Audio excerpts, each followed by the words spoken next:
We're just going to give it a couple more minutes for some of you to fill out those poll questions, and then we'll begin this evening's content.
Good evening, everyone, and welcome to tonight's webinar on negotiating or renegotiating the terms and rent in your dental office lease agreement.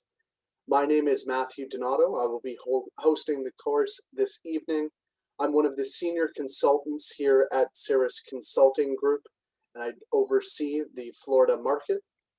Looking forward to hearing more from you all and getting through tonight's webinar and hearing any questions that you may have along the way. I did want to let everyone in attendance know that the registration email that you used for today's course will be the one that is sent the CE credits for the course as well.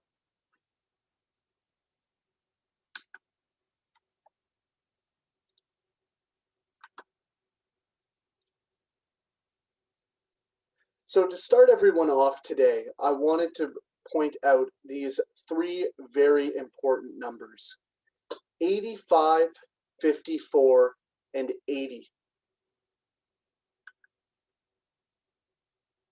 Now they stand for three very important variables and trends across the United States. The first being that 85% of dentists have a lease agreement that can prevent them from ever selling their practice. 54% of dentists across North America are overpaying in rent for their practice. And 80% of landlords structure their lease to give them a right to at least 50% of the proceeds when a practice is sold. Now, these three components that I've just outlined here are going to be some of the ongoing trends to tonight's webinar, but I did want to point them out from the onset. Now, before I get into the minutiae and the major details of tonight's webinar, I wanted to give everybody in attendance a bit of background on Cirrus, really who we are, what we do, and what makes us so unique.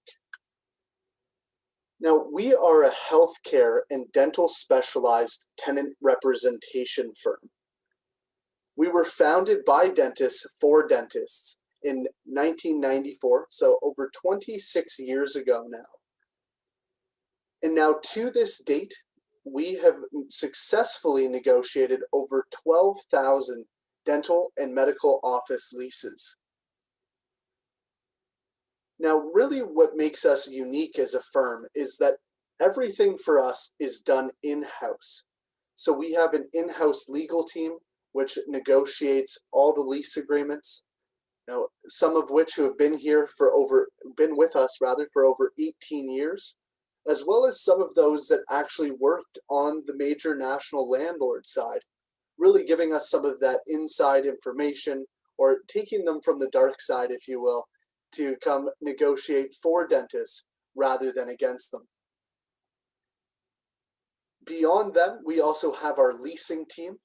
And what they focus on is really getting into the details of your specific market, having a real understanding on the market trends, real estate reports, what the rental rates are for comparable spaces to that of your own in the area, really ensuring that when we are negotiating lease agreements, we know exactly what the rental rates are and what the trends are as well through your market.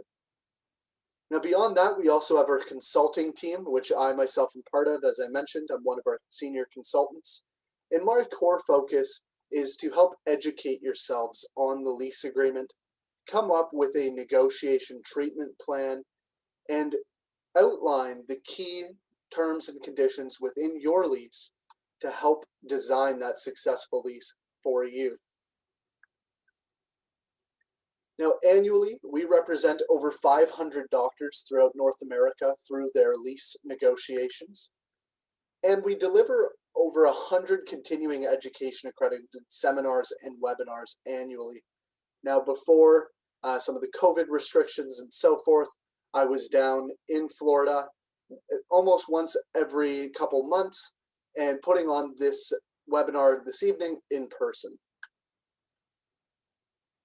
Now, beyond our continuing education courses and our webinars, we also lecture at most of the major dental conventions, such as the Greater New York, the Pacific Dental Conference, Yankee Dental Conference, as well as the California Dental Association, and the Hinman. But really, one factor I want to instill in everyone's mind is that we work with dentists nationwide, everywhere from Anchorage to Honolulu to Key West, South Florida. We cover all of North America, and we have the utmost knowledge on each market through our leasing team. Now, to get us started, I wanted to pull up some of the key real estate trends and projections that we're seeing over the current term, as well as the next 3 years. So as you can see here, just looking at Miami, we're seeing a bit of a dip in the rental rates moving forward and coming back to a steady incline and back to a peak. Now, less of that trend in Jacksonville. We're seeing maybe a small plateau here through the next few quarters of 2021, and then into an incline through Q1 of 2022.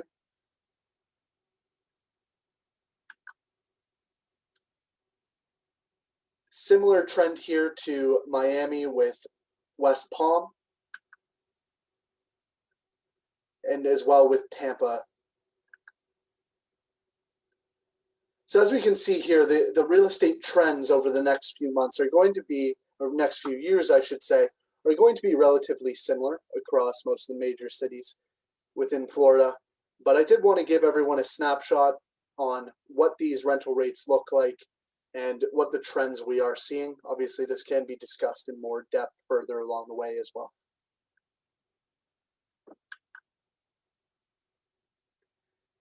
Now, the purpose of this evening's webinar, we're going to discuss the importance of the dental office lease agreement, right? Why is the dental office lease so much different and so much more important than any other commercial real estate lease? Additionally, we will be going through the key terms and conditions within your office lease agreement, really to help you grow the practice, protect, and eventually be able to sell your practice. We'll be discussing the intricacies of some of these terms and what impacts they have on yourself as well as the practice. Then, of course, we're going to be going into some of the practical advice on negotiating the lease agreement, really giving you the true details and what needs to be done through the lease agreement in order to make it successful and protect you properly. Now, I know that some of you on this evening's webinar are contemplating between buying a practice versus leasing your practice. So I wanted to just discuss this with you all this evening just a little bit further. Now, when you're looking at buying your building and buying the building to put your practice in versus leasing, these are some of the factors that are involved. Now, obviously, this does require a larger upfront financial investment. Right now, for this, you're acquiring land, you're acquiring a building, there's specific build out that needs to be done, right? And this creates more of a strain from the onset. Now, what this also includes is now you become the landlord, right? You have the ability to control the space, control some of the factors, but ultimately you are responsible for the space yourself. Now, on the other side of that, you also do have the ability to earn rental income. What this means is that for some of you that are looking to sell your practice in the future that are owners of their own building, you have the ability to retain some consistent income through rental rates and through your space. Now, another pro to buying is that it does give you greater flexibility on how to use the space, meaning that you don't need to ask the landlord each and every time you want to make an adjustment, you want to make an amendment to the space, you want to put in a new wall, so on and so forth. You really get to do that yourself, and that goes along with the freedom to control the property, parking, landscaping, so on and so forth. Now, when we're looking at leasing, now obviously this requires a smaller upfront investment. There's no purchase of land, there's no purchase of a building occurring, right? We're either A, just buying a practice, or we are signing a lease to get into the space and building out the practice from scratch. Now, this does give you greater working capital towards building out the practice, of course, because you don't have that financial strain of acquiring a building as well. So it gives you more flexibility financially to plug and play with the practice as much as you would like. Now, beyond that, it also gives you the flexibility to relocate or expand. Right? Once you have the building and you've acquired a building, in order to pick up and move your practice, it's not that easy. You still have that core investment that's sitting vacant on another piece of land if you are to move. However, through leasing, if you're walking or driving to your practice one day and you see a new building going up down the road and you say, you know what, I'd really like to have my practice there. Obviously, having a lease agreement rather than owning the space gives you much more flexibility to relocate. Now, but what ties both of these together is the dental office lease agreement, right? Without a dental office lease, whether you are buying your practice, the building for your practice, or leasing, the dental office lease is critically important to the success in both cases.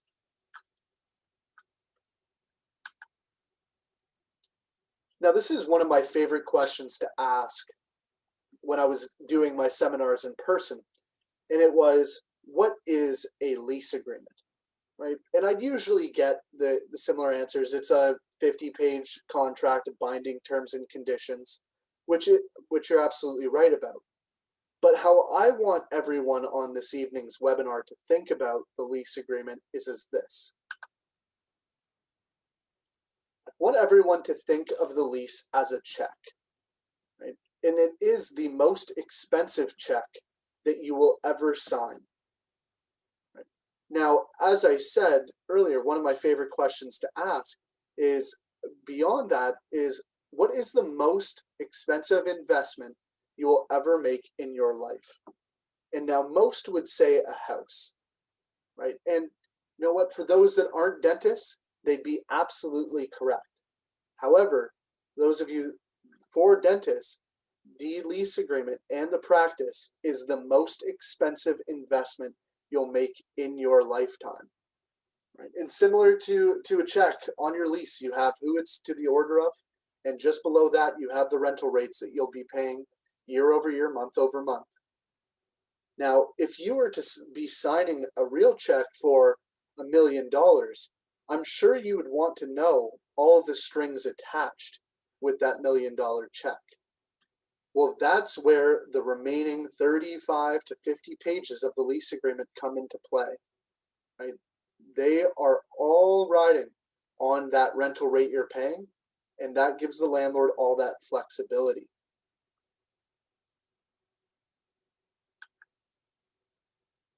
Now, why is the dental office lease so important, and as well as being important in general, but why is it important during COVID-19 as well?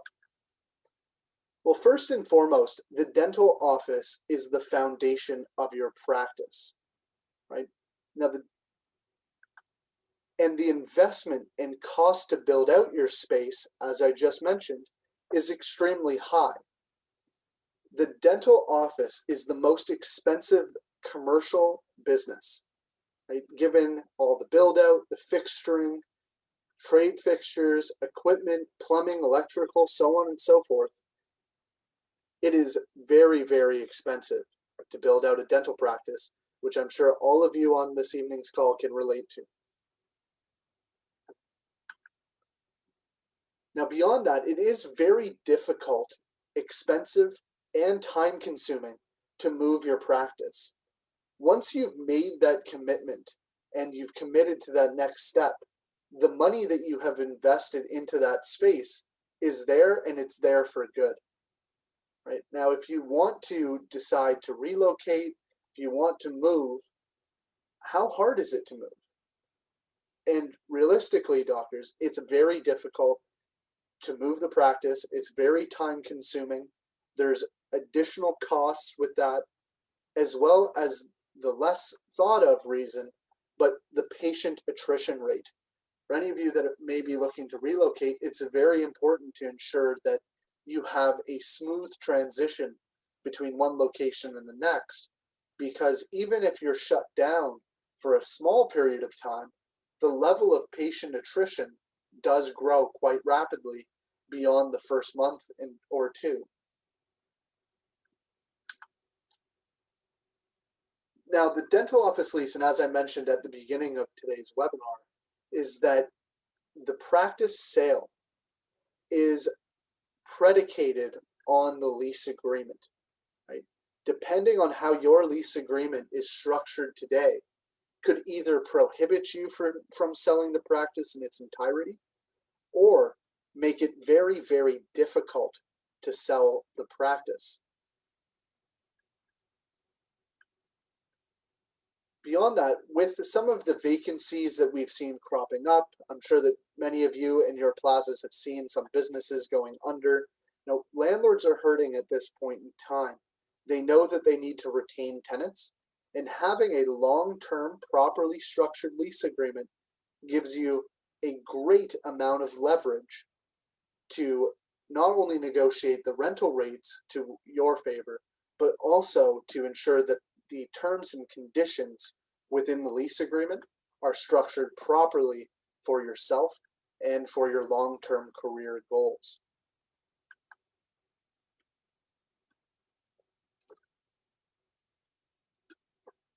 Now, what are the three key saleable components of your practice? Well, first, we have the equipment. So all your trade fixtures, the build out that you've done, things of that nature, all that money that you've invested into the space.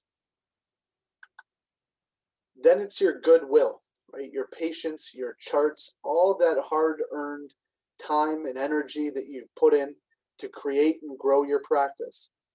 Those are the two of the saleable components. But the third is the lease.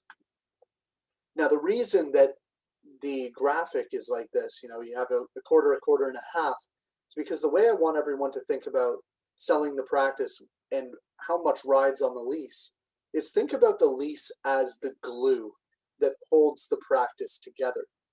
Right? Without the lease agreement, you won't have your equipment. You'll still have your goodwill, but you won't have any of the equipment, the build out, things of that nature. Without that lease, and if the landlord is to take that lease away or throw a wrench in the works, they pull the rug out from under your practice and your practice sale. So without the lease, you're losing a significant amount of your proceeds of sale and that ultimate retirement income.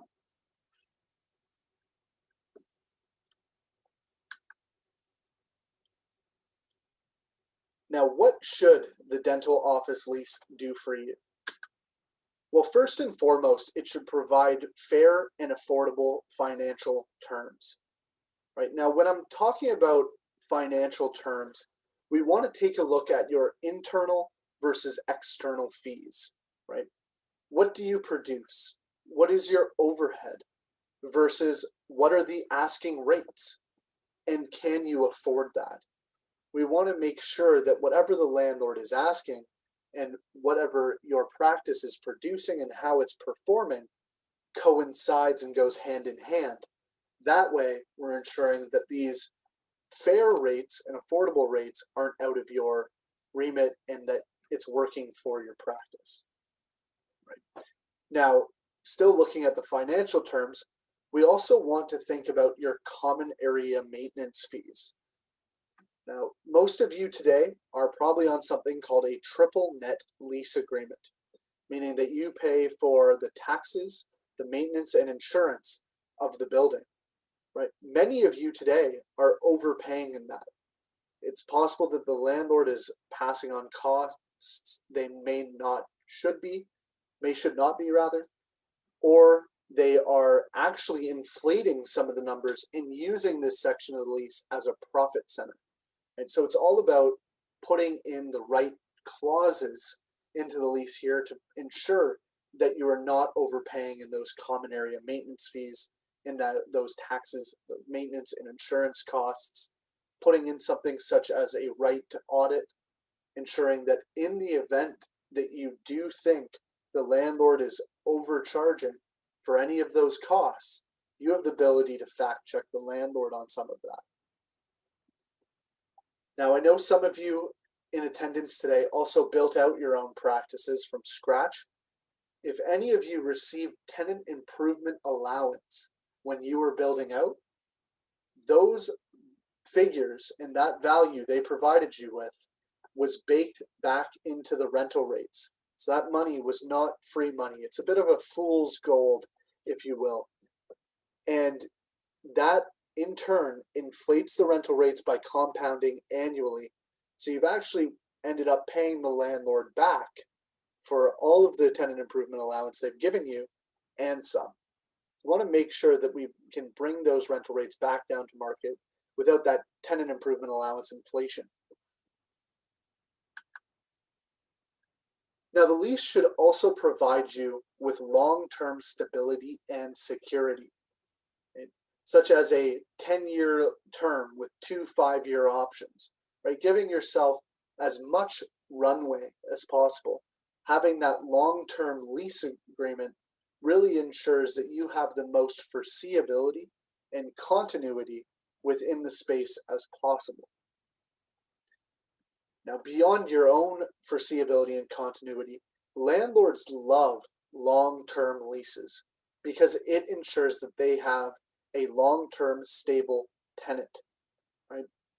It gives them the ability to recognize revenue today for your 10-year term. Right?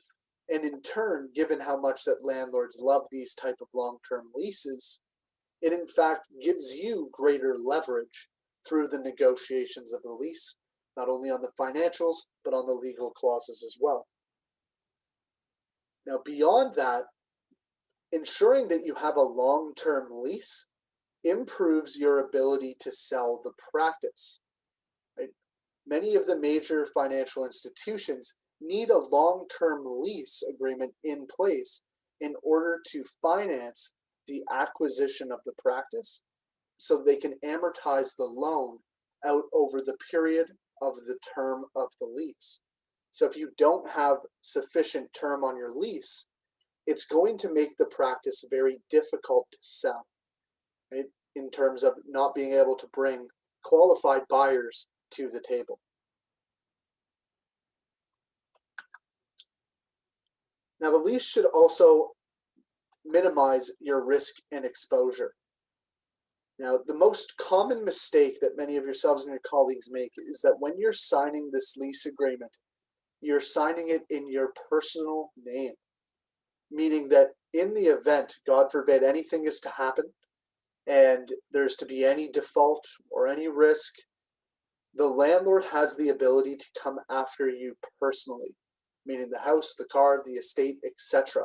So we want to make sure we improve the force field around yourself and your personal assets from the landlord. Now, the lease should also maximize your flexibility. Right now, this is going back to what I mentioned earlier. If you're looking at potentially relocating the practice or expanding the space, ensuring that your lease is properly structured to allow you to expand, such as a right of first refusal to expand into the adjacent space, or ensuring that you have the ability to maybe buy the building if that's what you so choose, but structuring the lease agreement to maximize your flexibility and carry forward with your career goals and your trajectory. Now, in addition to that, something such as a death and disability provision is very important in terms of flexibility. God forbid anything is to happen to any of you on this evening's call, but in the event that you are to become physically injured or there was any form of mental incapacitation, or worst case scenario, you are to pass away, what happens to the lease? What happens to the leasing obligations? Now, all leases are binding to your successors and heirs, meaning that if anything is to happen to you, your family or your estate is now going to be held liable on the lease agreement.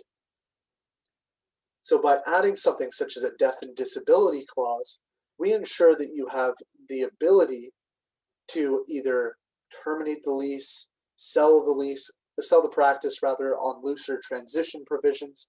There's a number of ways to go about that, but what we can have is that something is to happen to you, you're laid up in a hospital bed somewhere, and you're continuing to pay the landlord $8,000 a month in rent for a space you're not even using. So very important that we ensure that it maximizes that flexibility for whatever life throws at you. Now, the lease agreement should also enhance your ability to eventually sell your practice.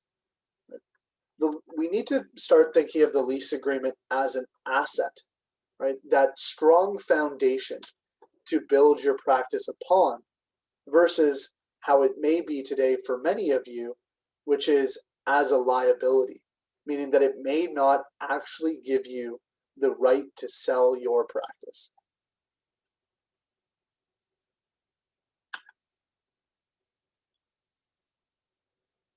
Now, what's in your lease? So right here we have a standard option to renew clause. As it says there, it's found in about 90% of lease agreements. I'm going to give everyone in attendance just a few seconds here to read through it. See if you can pick out any specific spots that you think may be troublesome, and I'll go through it as well.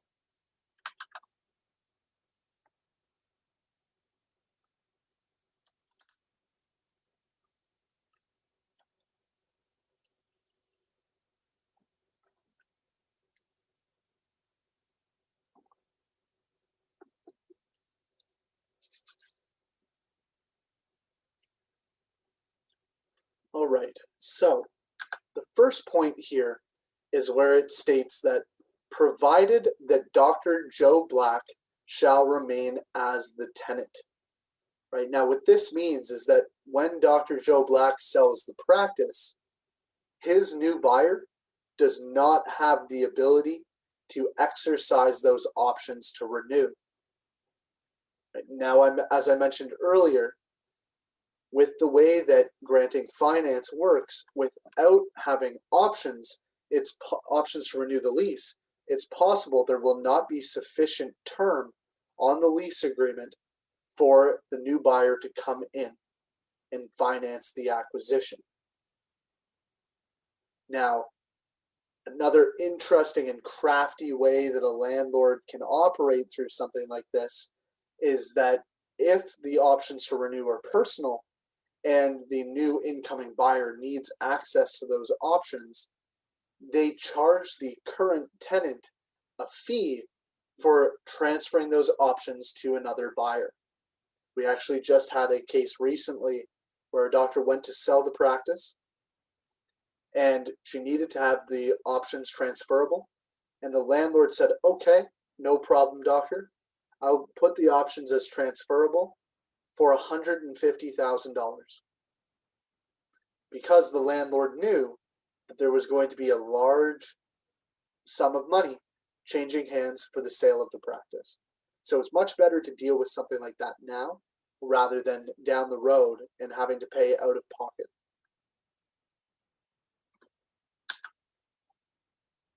Now, beyond the personal aspect for Dr. Joe Black, it states that if the tenant duly and has regularly paid its rent and has performed its covenants and obligations under this lease, it has not been in default.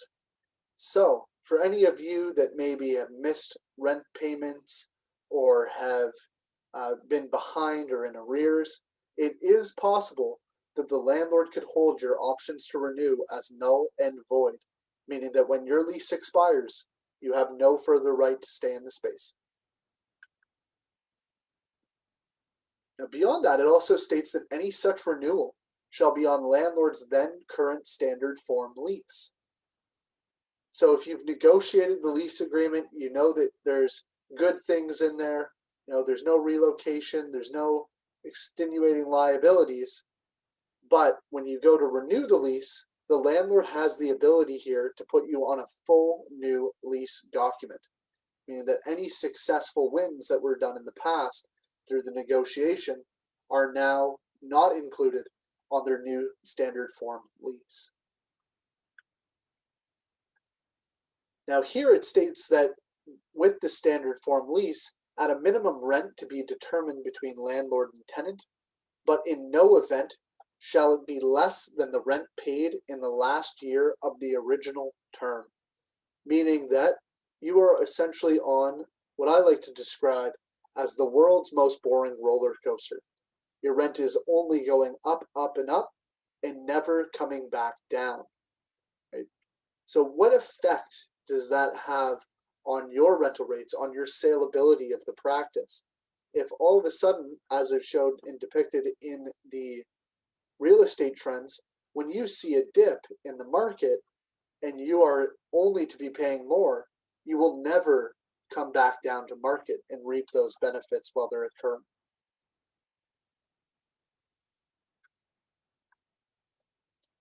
Now, it also states that if the landlord and tenant are unable to agree on a market rent within 60 days of the exercise by tenant of its option to renew, the rent shall be determined by arbitration based on the market rent for renewing tenants in the building.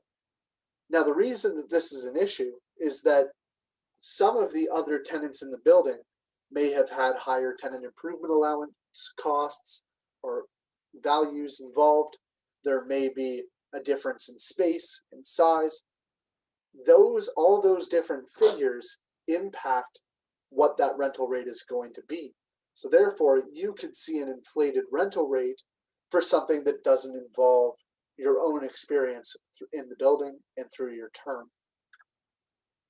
Now, in just these lines alone, dealing with 8 lines here, these are all the red flags that are within this option to renew that could not only very restrict your ability to sell or make it impossible, but also charging you more rent, and that is forever increasing.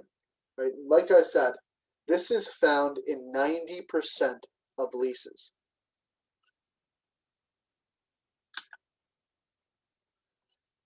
Now, next we're going to discuss the assignment section of the lease.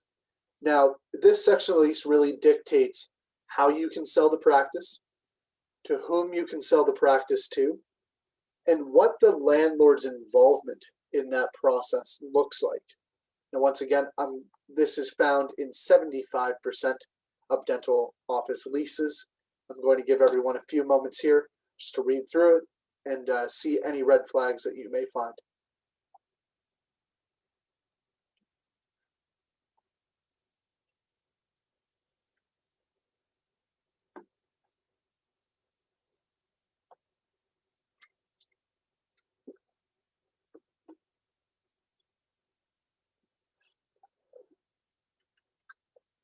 All right.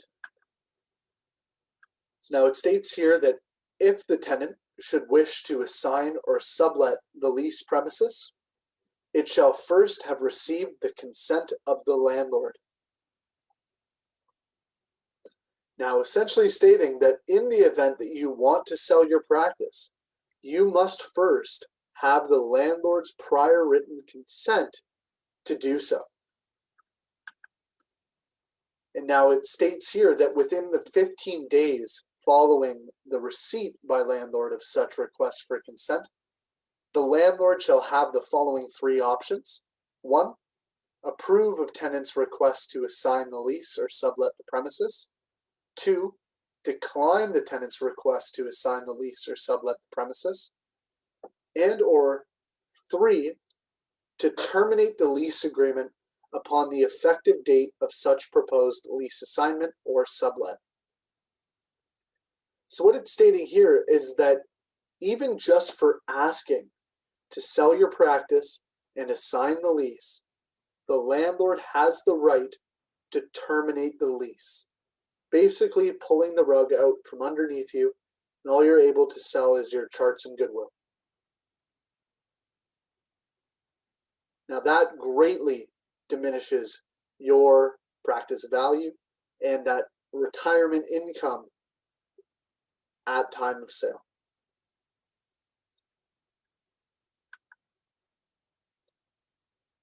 Now it states that additionally, should the landlord consent to an assignment or sublet of the premises, the landlord shall have the right to revise the minimum rent to be paid during the remainder of the term to the greater of the then current market rent for the leased premises, or 15% greater than the then current rent. Now I ask you, doctors, what effect would this have on your buyer? That you've already agreed to everything, they're ready to go, but at the last minute, in the 11th hour, the landlord goes, okay, I will allow you to sell and assign the lease, but the rent is going up by 15%. What effect does that have on your buyer? And unfortunately, the reality of that is that more often than not, that scares the buyer away. They don't want to be there for a greater rent than they've already agreed upon. It's important to limit that input, that involvement from the landlord that can greatly influence the saleability of your practice. Now, furthermore, should tenant receive from the assignee or subtenant any rental income, cash goods, or any form of consideration in connection with the assignment of this lease or sublet of the premises that is over and above the then current base rental rates payable to landlord in any fiscal year during the term of this lease, the difference between the annual rental rate and such rental income, cash goods, or other consideration shall be paid to landlord directly within 30 days of tenant's receipt thereof. Now, to cut through the legal jargon of that, this is what we call a consideration clause, which gives the landlord the right to request proceeds of sale when you sell the practice. Right? So let's say you're looking to sell your practice for $960,000 and you're currently paying $60,000 a year in rent. Based on the wording of this clause, the landlord now has the right to $900,000, leaving you with only $60,000.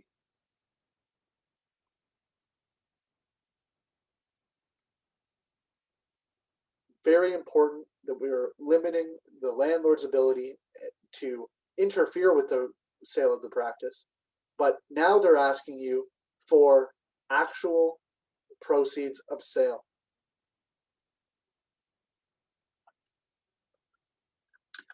Now, not only have they now taken the proceeds of sale from your practice, they've also said, notwithstanding the landlord's consent to any assignment or subletting, the tenant shall not be released from its obligations under the lease and shall remain liable for any failure of the tenant or its assignees or subtenants to observe each and every covenant of the lease. So they've taken $900,000 from you, and now they're requiring you to stay continually liable on the lease agreement. Meaning that in the event that your future buyer ever goes in default, there's any form of bankruptcy, you are going to be held on the hook for the lease. We actually had a doctor from Michigan not long ago. He had moved down to Florida, was retired for 3 years, and unfortunately he received a call from his landlord saying, "Hi doctor, sorry, I hate to be the bearer of bad news. Unfortunately, the buyer of your practice has gone in default of the past 4 months of rent and has declared bankruptcy.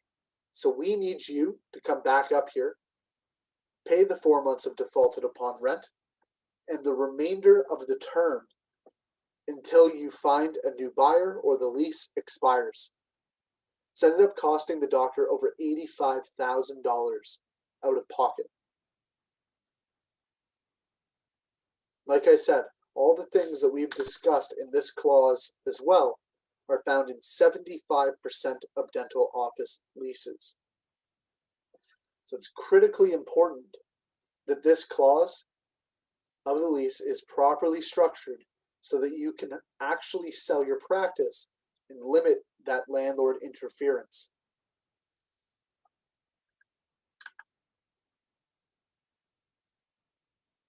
Now, beyond the assignment and subletting section, there are a number of other clauses that are very important through the lease agreement as well. So we have the demolition clause, right? The demolition clause gives the landlord the ability to terminate your lease agreement in order to redevelop the building or completely demolish the building for other purposes. Now, many of these demolition clauses are worded with only 60 to 90-day notice periods. Now, tell me, doctors, do you think that you'd be able to relocate your practice within 60 to 90 days? Absolutely not.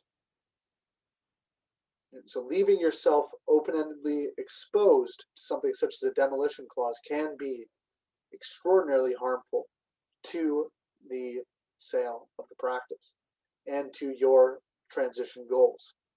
Beyond that, there's also the relocation clause, where the landlord has the right to relocate you to any other space within the building. Right? And what happens if you're on the beautiful end cap unit and the landlord decides they're going to relocate you to the basement? Right? What effect is that going to have on your business, your visibility, your patients, so on and so forth? Right? Those are just some. Obviously, as you can see here through this list, there's a couple dozen clauses here that are very important to understand and know what is exactly in your lease, because each and every one of them can cost you in terms of sale of the practice and in terms of your career goals, timelines, and more importantly, they can cost you a significant amount of money if they're not properly structured.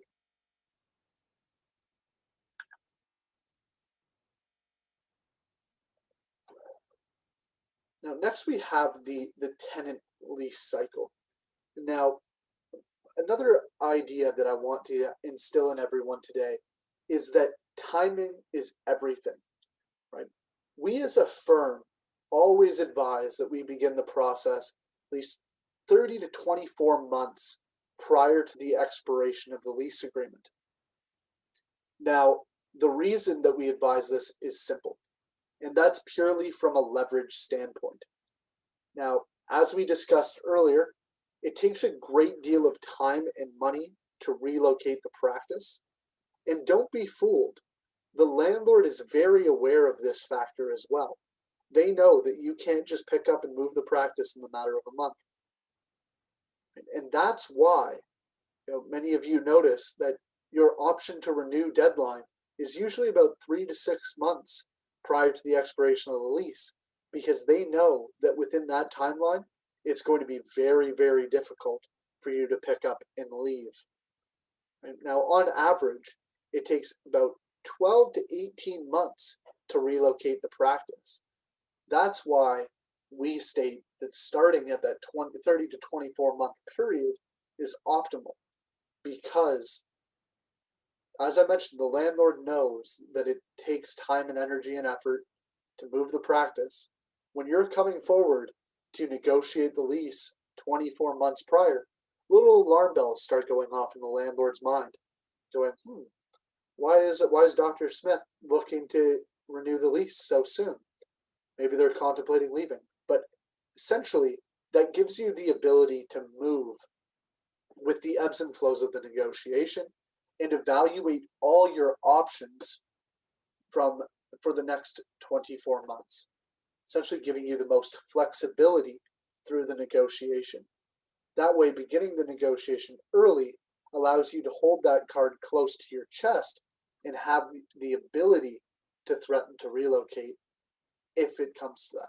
Obviously, that's not the card we want to play, but it's good to have that card in our back pocket.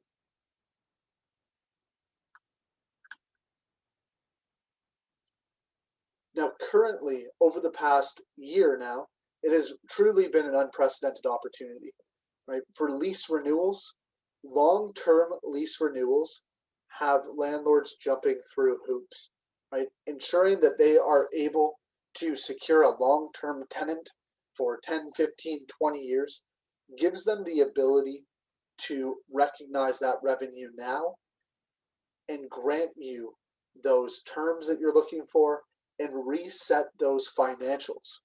Right? 10 years at a lower rent is better than 5 years at a higher rent, and landlords are very aware of that. So right now, for any of you on this evening's webinar, which I see a lot of, are looking to renew your lease, now is a perfect time. As well as those that are looking to start up their first practice or add another location, financing is at some of the lowest of our lifetime. And as well as any of the equipment and supply companies, Henry Schein is giving out some wonderful incentives and discounts on their equipment and their supplies. And landlords are desperate to fill those vacancies that they've had crop up over the past year. Right? Those businesses going under, those vacancies increasing, bankruptcies, so on and so forth. Landlords are desperate to get you into the space, especially as a dental tenant. You are the best tenant that a landlord could ask for.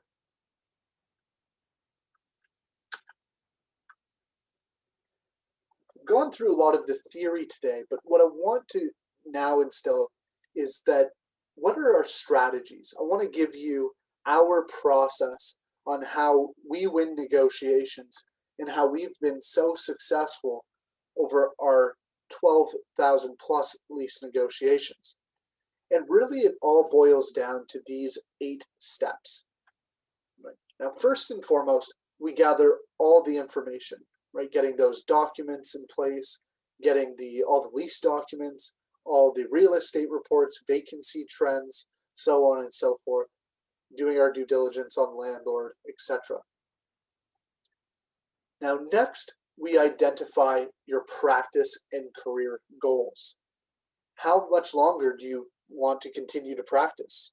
What do you want your practice to look like? Are you planning on bringing in associates or specialists? Really digging deep into what your long-term and short-term goals are for the practice and for the space. Then next, we review the office lease for risks. Now, when I say review the office lease for risks, I mean cover to cover.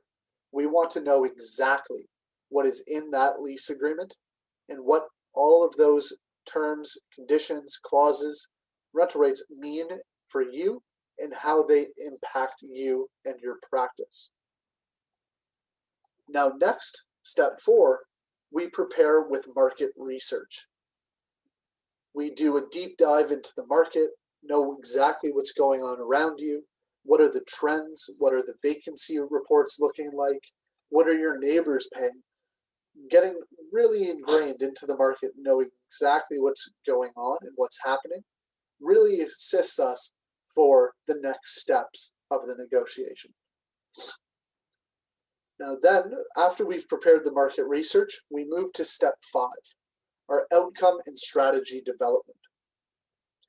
So through this process and through this step, we discuss what is it exactly that you want to achieve in negotiation, listing out your high, medium, and low priority items, meaning the high priority items being those things that you need to have negotiated and be in your favor in order to determine it was a successful negotiation. Those medium priorities that are important but just not as important as the high priorities, and those low priority items, some of the aspects of the negotiation that you're willing to concede on in order to get those high and medium priority items. Now, once we've completed what your ideal lease looks like, we then have gone through 5 steps. Now, through those 5 steps, there's still one thing that we did not do, and that is reach out to the landlord.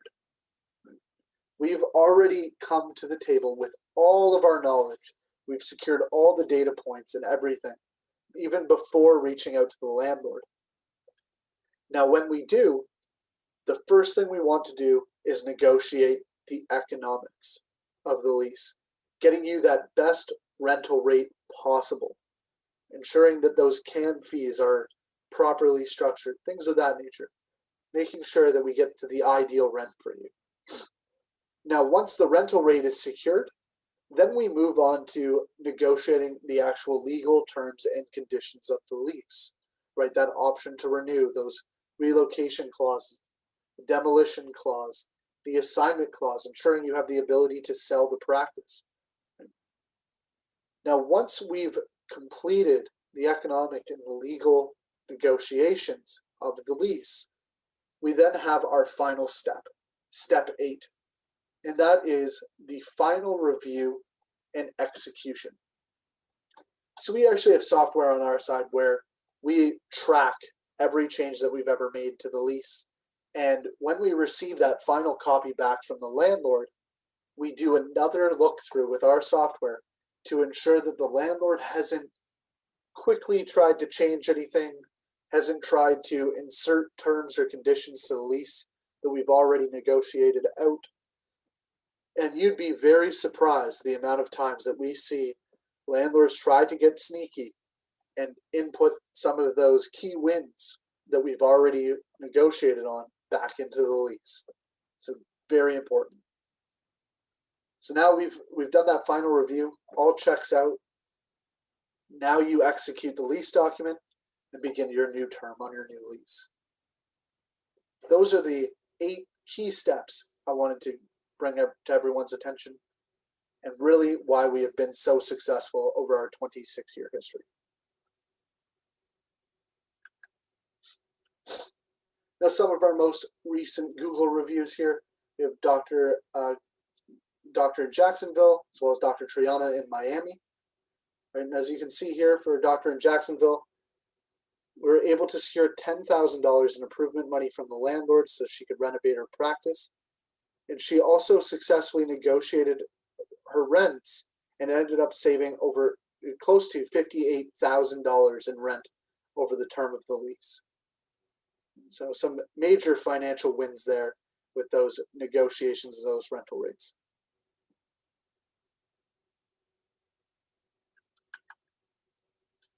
Here we have Dr. Jessica B. in Tampa, which is one of our case studies that we had done with her. We were able to cover the cost of moving and build out of over $250,000. We ensured that through that relocation there was no practice downtime. And we were also able to remove the landlord's right to collect practice sale proceeds, saving the doctor over $300,000 The return on investment for Dr. Jessica B here was actually 7,800%.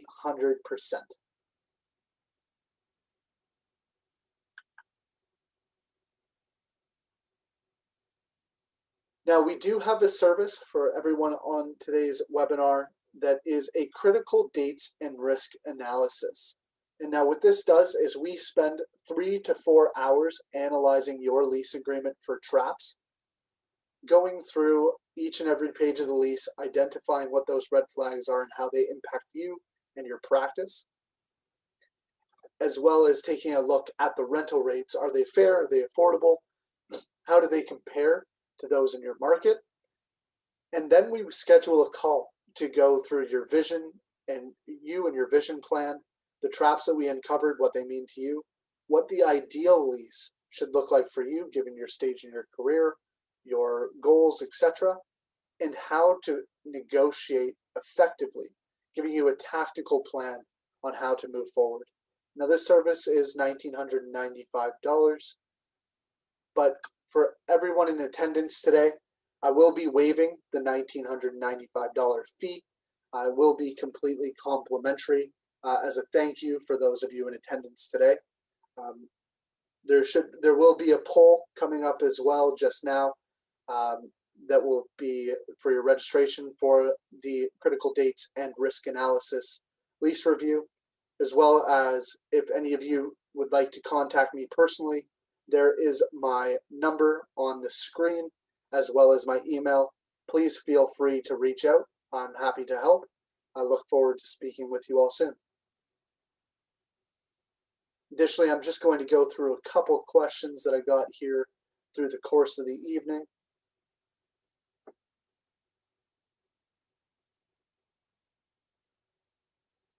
So I have a question from Dr. Patel.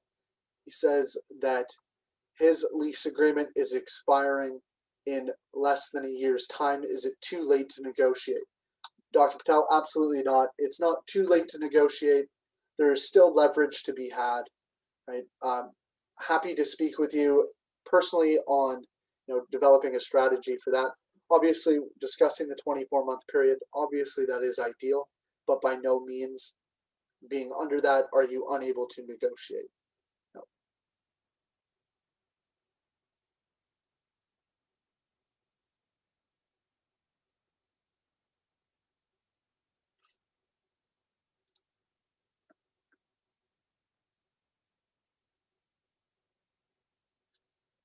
Question from Dr. Valdez. Your lease is expiring. It's not too late. I would say that if you're able to send me the lease, happy to help. We can discuss that intricately as soon as possible, as soon as you're available. Happy to help. It's not too late.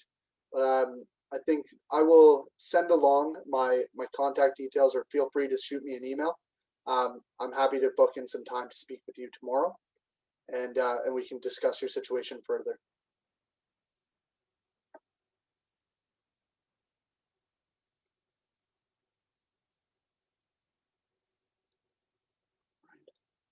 Well, thank you once again, everyone, for attending this evening's webinar. I greatly appreciate it, and I look forward to speaking with you all soon.